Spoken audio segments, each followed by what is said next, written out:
is Isabel O'Malley Sevilla, 17 years old, fresh graduate from St. Scholastica's College, Westgroup.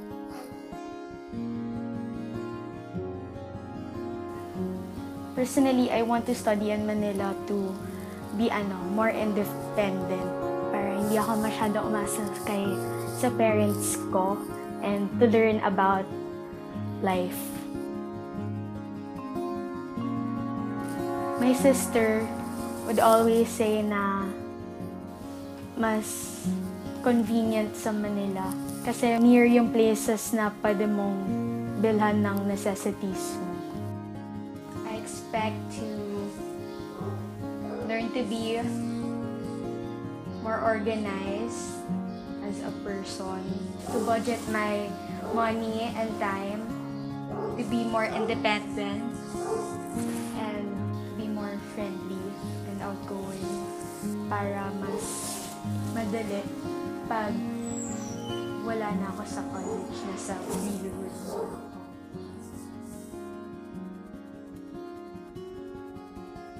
I'm Franchay, 18, from UST. Nag-move ako na Manila kasi masyado siyang malayo from Laguna. Kasi yung course ko, di ba, engineering. So, parang mahirap siyang iuwian kasi mag-spend, imbis na i-aaral ko na lang, ita-travel ko pa. So, mapapagod lang ako. Before ako mag-move ng Manila, ina-expect ko na magkakaroon talaga ako ng freedom.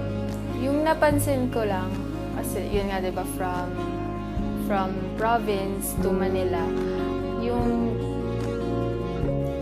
liberated nga yung mga tao.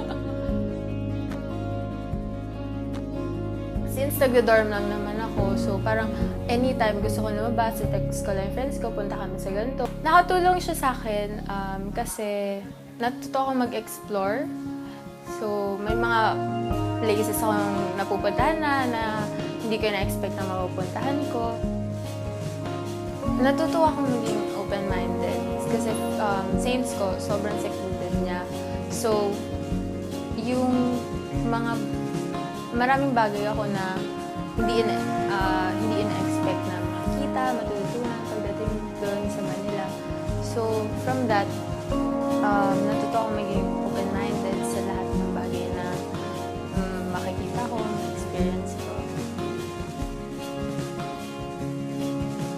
Hi, my name is John Dale S. Cruz, currently a fourth-year student under the program of BS Medical Technology at University of Santo Tomas. Well, the positive side of moving to Manila is, well, of course, malapit ka sa school mo. That time, yung dorm ko malapit na, parang isang tawid lang UST na agad. So, yun nga, the time and yung pagod mo, it becomes irrelevant nung pag naka-dorm ka. So yun. And the negative of it is feeling mo ang dami mong time sa sarili mo pero well, in fact, dapat nag-aaral ka na noon, hindi ka na nag-alakwatsa or hindi ka na gumagala. So yun. And yung peer pressure, when your friends ask you out, sabihin nila, "Uy, nandiyan ka lang naman, naka-dorm ka na, sama ka na." Or times na iniisip mong haba pa ng time mo pero late ka na. That kind of mentality pag naka-dorm ka.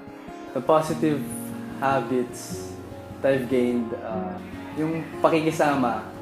Kasi most of the time, hindi ka naman pwedeng all about yourself lang, maging tungkol lang sa sarili mo. So, nandun ako kasama ko yung mga dormmates ko, mga friends ko. So, hindi pwedeng tungkol lang lagi sa sarili mo. Hindi, mag-aaral ako, hindi. Kailangan ko matapos, so ganyan. Sometimes you have to go with the flow din sa mga kasama mo. And natuto rin ako kumilatis kung ano yung dapat kong gawin pagkasama ko yung taong yun, tsaka yung mga hindi ko dapat gawin. Yung place mismo ng Manila, hindi lang yung place, yung ambience mismo, parang nasanay na ako. So, pagdating ko doon sa internship ko, parang sanay na ako na, ay, ganito to, alam ko na yung place na to. For me kasi sa Bambang ako Bambang sa San Lazaro Hospital. So parang alam ko na medyo hindi malinis sa area na to and ganito yung magiging daan ko everyday, ganito yung mga tao dito. And yung pagstay ko sa Manila, nakatulong talaga siya to prepare me.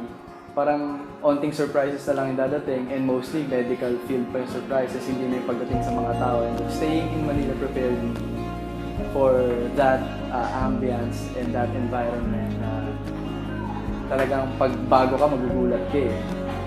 And yung familiarity mo doon sa place, yung kung saan dadaan, ano, kung may baha dito, or traffic dyan, saan yung easy way pag pagod ka na, or magkano yung pamasahe dito sa tricycle or sa jeep, mga ganong diskarte. So ayun, and natutunan ko rin na talagang bawal mawalan ng payong sa bahay. Hindi mo aasahan talaga yung panahon.